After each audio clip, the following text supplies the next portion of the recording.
कहानी है भोग, दिखाई न देने वाली शक्तियां भाग दो। बाबा क्या कहेंगे? तुम भोग दे रहे थे मेरा नाम लेकर, और मैं ले रहा था। इसमें न मेरी गलती न तुम्हारी गलती। तो बाबा क्यों कुछ कहेंगे? अब तुम जो कुछ भी दोगे वो सबसे आगे वाला ही लेगा ना, सात समंदर पार वाला तो नहीं। उसने यादव जी के असमंजस के इस प्रश्न का उत्तर दे दिया था, वो भी सटीक। मतलब वो दूसरे गांव वाले व्यक्ति से भोग स्थान वाले पहलवान बाबा इसलिए लेते थे क्योंकि उनके बीच कोई और पहलवान नहीं था। यादव जी का दिमाग एकदम से घूम गया। आखिर क्या करो और क्या हो जाता है? बाबा कहाँ हैं इस वक्त इस स्थान के? यादव जी ने पूछा। यही तो है, उन्होंने मुझे पकड़ रखा है। वहाँ यहाँ किसकी मजाल के मुझे हरा दे। मुझे बस दारू दे दो, चला जाऊंगा। उसने आसपास के लोगों को देखते हुए कहा। तभी उन व्यक्तियों में से एक व्यक्ति आगे आए और यादव जी से कहा कि बेटा, इसको दारू दे दो और जाने दो, वरना इस आदमी के शरीर को इसकी सवारी तोड़ती रहेगी और फिर ये महीने भर तक खड़ा भी नहीं हो पाएगा। बात सत्य थी। किसी पहलवान और बलशाली आत्मा की आमद जब किसी के शरीर पर होती है तो उसके शरीर की शक्ति कम होती चली जाती है। यादव जी ने अपने प्रश्नों पर विराम लगाया और फिर वहीं पर पास पड़ी बोतल उठाए और एक ढक्कन दारू लेकर उसके मुंह में डाल दी। और वो व्यक्ति पीते ही नीचे गिरा और बेहोश हो गया। उसे जब होश आया तो वो ठीक हो चुका था।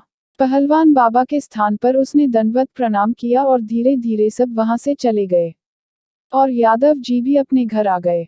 घर पहुंचते ही उनके बड़े भाई ने पहले पूरी घटना और जो कुछ वो करते थे यादव जी से पूछा। उसके बाद अच्छे से उनकी खबर ली। उनके आलस्य के कारण कितने ही वक्त से पहलवान बाबा को भोग नहीं पहुंचा था और प्रेत तो रीस गया सो। और अगली बार से यादव जी की जगह उनके बड़े भाई ने स्थान पर जाकर भोग देने की जिम्मेदारी ली और उसका निर्वाह करने लगे। करीब एक महीने तक सब कुछ ठीक ठाक चला, मगर एक महीने के बाद फिर से एक अजीब सी घटना घट गई। एक महीने बाद यादव जी के ही गांव में शोर हुआ कि पहलवान ने किसी को पकड़ लिया है। बेचारा जिंदगी से बहुत परेशान था और अब मरने के बाद लोगों को परेशान कर रहा है। जिसको पहलवान ने पकड़ा था वो आदमी गांव के एक चौक पर जा बैठा था और लोग उसे घेर कर खड़े थे। जब उससे पूछा गया कि क्या चाहिए तो उसने साफ साफ कह दिया कि यादव जी से कह दो दारू पिला दे, मैं चला जाऊंगा। सब इस बात को जान चुके थे कि वो यादव जी के हाथों से दारू क्यों पीना चाहता है। आखिर यादव जी उसके प्रिय जो हो चुके थे। सब उसे पकड़कर वहीं स्थान पर ले जाने की कोशिश करने लगे तो उसने पहलवानी करनी शुरू कर दी। एक व्यक्ति को एक तरफ फेंका तो दूसरे को दूसरी तरफ, और वापस चौक पर पलथी मारकर बैठ गया और कहने लगा, जब तक यादव जी के हाथ से दारू नहीं पी लेता मैं नहीं जाऊंगा।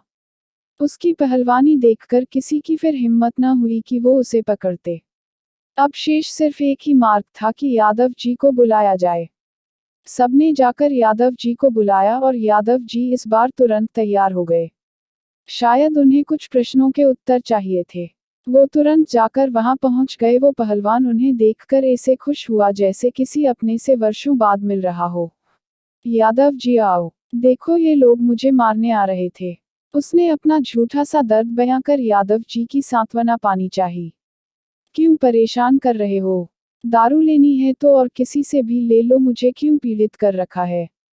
यादव जी ने अपने दर्द की वजह उसी को बताते हुए अपना दर्द बयां कर दिया। नहीं, तुम्हारे हाथों से मुझे तृप्ति मिलती है, उसने कहा। तब तक यादव जी ने चोटिल उन दोनों व्यक्तियों को देखा। क्यों मारा इन लोगों को? पहलवानी करनी है तो जाकर अखाड़े में करो, यादव जी ने चोटिल उन लोगों की तरफ से कहा। इन लोगों ने मुझे मारा और यादव जी अखाड़े में जिंदा लोग जाते हैं, मैं वहां नहीं जा सकता, उसने समझाने की तर्ज में यादव जी से कहा। और लाल जी भी वजह समझ गए थे। वो वजह मैं यहाँ आप लोगों को नहीं बता सकता। आसपास वाले कहने लगे कि दारू देकर इसको हटाओ यादव जी। आसपास कोई ओझा तांत्रिक भी नहीं है, तुम ही इसे हटाओ। लोगों के कहने पर यादव जी ने उसे थोड़ी सी दारू पिलाई और वो शुक्रिया अदा करके चलता बना। यादव जी अब और परेशान हो गए। मतलब साफ था, जब भी इसे प्यास लगेगी ये किसी को भी पकड़ लेगा और मुंह खोलकर मेरा नाम लेकर दारू मांगेगा। ना जाने कहां कहां बदनाम करेगा। इन्हीं ख्यालों में यादव जी कई दिन तक उलझे रहे और समाधान ढूंढने लगे। फिर एक दिन किसी दूसरे गांव में किसी शहर से आने वाले किसी आदमी को उसने पकड़ा और यादव जी का नाम और पता बताकर उनके हाथ से दारू पीने की इच्छा जताई। रात के करीब 11 बजे थे। गांव में 11 बजे का वक्त अत्यधिक आधी रात का वक्त हो जाता है। उस वक्त पर ही कुछ व्यक्ति यादव जी के घर आए, साथ चलने की प्रार्थना करने लगे। यहाँ तक कि पैसों की पेशकश तक कर दी। एक तो यादव जी का आलस्य, ऊपर से रात का वक्त उन्होंने पहरे लगा रखे थे। मगर इतना परेशान उन लोगों को देखकर वो जाने के लिए राजी हो गए। वहां पहुंचते ही यादव जी को वो देखकर खुशी से बोला, आओ यादव जी। यादव जी झल्ला गए और गुस्से में उसकी सेंकने लगे, क्या है बेसाले, क्यों दुखी कर रखा है, ना रात देखे न दिन। मगर वो फिर भी विनम्रता से बोला, बस तुम्हारे हाथों से दारू चाहिए थी। इतने दिनों से तुम उस तरफ भी नहीं आए तो देखा भी नहीं था। जान लेगा क्या, मेरी नाम बदनाम कर दिया है मेरा, और ऊपर से मेरी खुशामदी करता है। अगर जिंदा होता तो मैं तुझे मार देता। यादव जी गुस्से में बड़बड़ाए जा रहे थे। जान जाने का दुख तो मुझे है, तुम मुझे बस दारू पिला दो और जाने दो, तुम्हारी उम्र बहुत है, उसकी चिंता न करो। उसने यादव जी के गुस्से का फिर से सरल उत्तर दिया। यादव जी को कुछ नहीं सूझा, उन्होंने उसे दारू देकर विदा कर दिया। और अब उन्होंने कई जगह जाकर कई ओझा तांत्रिक ढूंढे, ताबीज वगैरह बनवाए ताकि वो पहलवान परेशान न कर सके। मगर इन सब का कोई औचित्य नहीं था, क्योंकि उसे तो सिर्फ यादव जी से दारू चाहिए थी, न कि यादव जी को कोई नुकसान पहुंचाना था। दुआ ताबीज के बावजूद कहीं न कहीं से खबर आती कि फला गांव में फला फला आदमी को किसी ने पकड़ लिया है और वो यादव जी को बुला रहा है। यादव जी तुरंत समझ जाते और अनमने मन से वहां लोगों के आग्रह पर चले जाते। 4 गाली उसको देते, 4 गाली खुद को और अपने आलस को। अगर वो उन दिनों स्थान पर जाकर भोग देते तो शायद ये मुसीबत कभी उनके पीछे न लगती। कभी बरसात, कभी जलती धूप, कभी रात, कभी सुबह, कभी कहीं तो कभी कहीं से कोई आ जाता कि यादव जी चलो दारू देके उसको बचा लो। उन्हें अपना काम छोड़कर भी जाना पड़ जाता। यादव जी को ये सब करते हुए करीब 1 साल बीत चुका था। अभी तक उन्हें कोई काबिल जानकार नहीं मिला था कि वो अपना पीछा छुड़ा पाते। जो मिले भी उन्होंने हाथ डालने से मना कर दिया। एक बार कहीं से एक जोगी घूमता फिरता न जाने कहां से उस गांव में आ गया।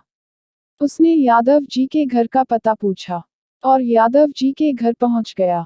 यादव जी ने जब एक अनजान आदमी को देखा तो वो तुरंत तैयार हो गए कि फिर से उसी ने किसी को पकड़ा होगा जिससे ये जोगी बुलाने आया है।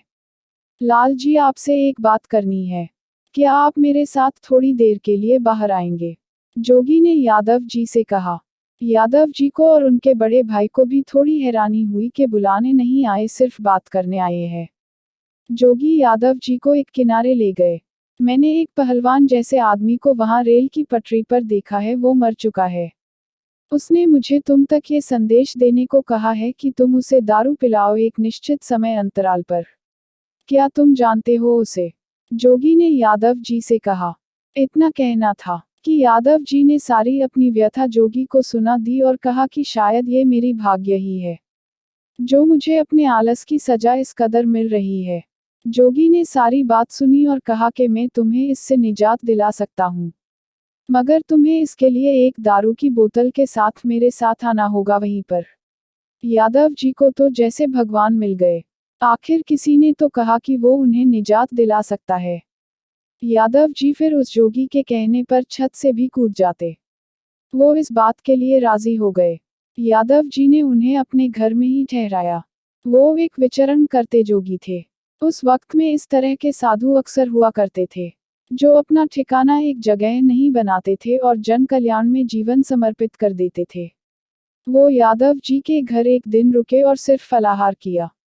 रात में उन्होंने यादव जी को उस पहलवान के स्थान पर जाकर एक बोतल शराब रखाने को कहा और फिर यादव जी को सो जाने के लिए कहकर खुद रात भर जागते रहे और न जाने बिना किसी सामग्री के कौन सी क्रिया करी।